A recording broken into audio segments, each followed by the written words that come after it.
Hi, this is Dave Hunt with Muskegon Area ISD, and I'm here with Pam Land, the Head Start Services Specialist for the Muskegon ISD, and we are here to talk about the McKinneyVento data collector and some associated processes. So Pam, can you go ahead and kind of take it away from the top of your guys' process? Sounds good. So the first thing we do with all of our families when they enroll in our program is they fill out a student residency questionnaire. And we do this for every single family who's enrolling in our program. So the family fills it out and we determine based on this whether or not the family is homeless. If we determine they are homeless, then we have them fill out the intake form, or the staff actually fills out the intake form. And this is the form that we then use when we're entering our information in this McKinneyVento system. So we do that. And with the residency questionnaire form, throughout the year, every time a family relocates, we have them fill out a new one, just to be sure that we make sure we identify everybody that is indeed a homeless family. If they are homeless, we then go to the McKinneyVento data collector system and we log in. And when we get there, there's a lot of different options that you can do once you're in there. One of the things you can do is you can view entries of all of the children that you've entered for the entire year. Another thing you can do is you can configure the system to meet your own program needs. So further into the intake, you're going to find that you have to identify barriers, and it's going to give you some global item barriers that you can choose from. But if there's one that you want that you don't see there, you can actually add it with the add option here. So you can tailor it to meet your needs. So we're going to look at a create an entry here.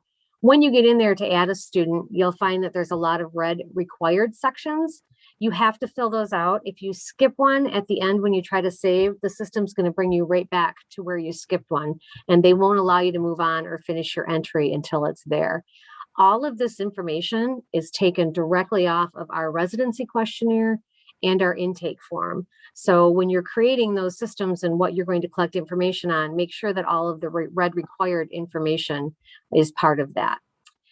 So student's name, all their identifying information, you'll see you do need their UIC number. Race is one of those where you can also add when we talked about configuring. After you've added all the child's information, you then have to go into the system to add a caregiver. And if there's two caregivers, you can add a second one as well.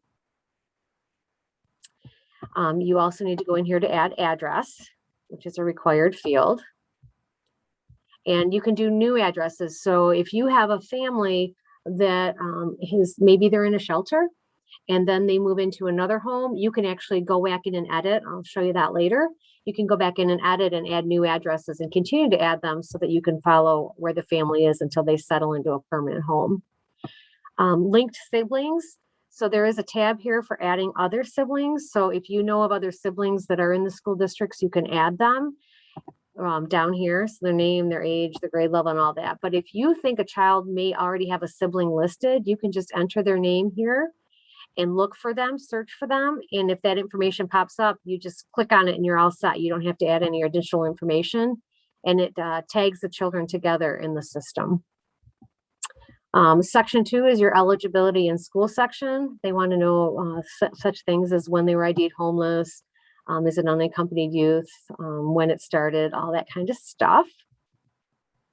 And then it comes down to the student characteristics in the enrolled programs. This is what I was talking about earlier with the configuration, where if you don't see something here you want, you can add those to tweak it to be your own. One of the biggest ones here is, of course, how they were determined homeless. What is their current living situation? Section 4 is Title I information, whether or not your school is Title I funded. And they want you in Section 5 to do any barriers. So, you write down the barriers, the school services you provided, any community referrals you may have given. And then they give you an opportunity after each of these sections. If you've spent any money towards any of those, then you can document it here. And there's options later for running reports where you can follow along with how much money has been spent, what programs you've connected a family to, etc. And the same goes for fees. So did you pay for any of these? If you did, how much did you spend? And then you could track that in the reports section. Same with transportation. Then comes the barriers.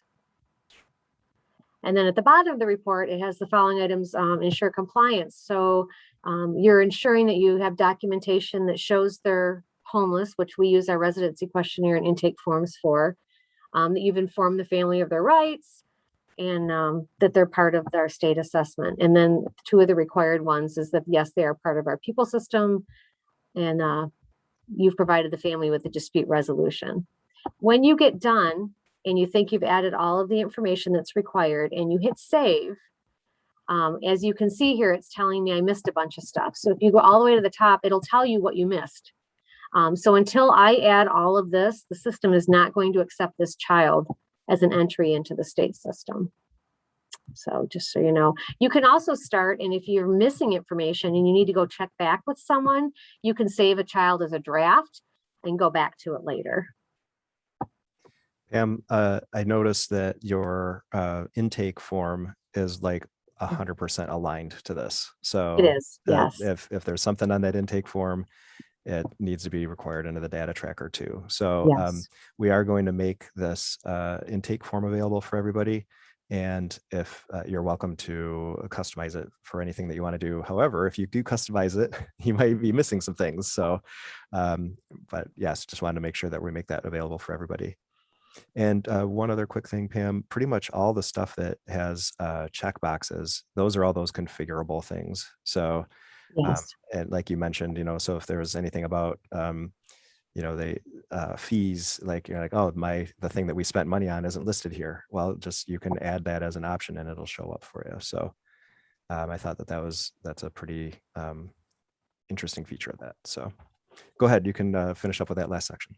Sounds good. And so then the reports, as I go back here, you can actually run reports and customize reports based on your district on what information you want to know. Gender, grade level, there's so many different things you can choose depending on what it is you want to look for and what you want to track for your district. I think, Dave, that's it, unless I missed something. You go ahead and go over that view entries portion. Yep. So here's the entries for this year. These are entries that I've made this year. I can go in at any time and edit them. If I hit this edit button, I can look back at previous years. So if I want to look back at students from a previous year, I can still run those reports from previous years. So you just pull them up and they're there.